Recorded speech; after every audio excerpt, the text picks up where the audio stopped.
নমস্কাৰ, মোৰ নাম শ্ৰী ধৰ্মেন্দ্ৰ খাখলাৰী।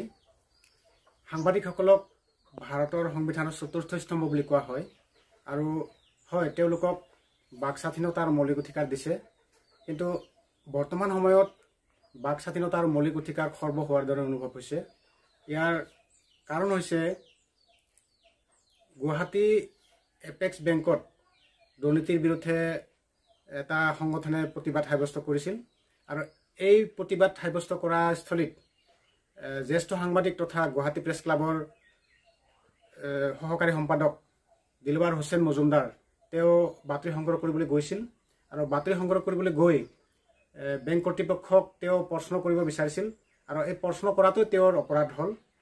ইয়াৰ দ্বাৰা আমি অনুভৱ কৰিছোঁ যেন বাক স্বাধীনতা আৰু মৌলিক অধিকাৰ খৰ্ব হোৱাৰ দৰে অনুভৱ হৈছে, কিয়নো তেওঁ প্ৰশ্ন কৰোঁতেই তেওঁক ভিতৰলৈ মাতি নি আৰক্ষীৰ হতুৱাই তেওঁক প্ৰথমে আটক আৰু পিছত গ্ৰেপ্তাৰ কৰোৱা কাৰ্য গৰিহণাৰ যোগ্য।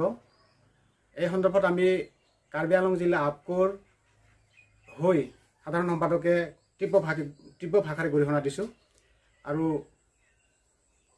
আমাৰ জ্যেষ্ঠ সাংবাদিক তথা গুৱাহাটী প্ৰেছ ক্লাবৰ সহকাৰী সম্পাদক দিলৱাৰ হোসেন মজুমদাৰক বিনা চৰ্তে মুকলি কৰি দিবৰ বাবে অসমৰ DGP তথা গৃহ বিভাগৰ মন্ত্ৰীক আমি আহ্বান জনাইছোঁ তেওঁক যেন মুকলি কৰি দিয়ে আৰু অনাগত দিনত যেন সাংবাদিক নিগ্ৰহৰ দৰে ঘটনা পুনৰাবৃত্তি নহয় তাৰ বাবে সাংবাদিকসকলৰ জীৱনৰ নিৰাপত্তা সুনিশ্চিত কৰিবৰ বাবে অসম চৰকাৰক অনুৰোধ জনাইছোঁ।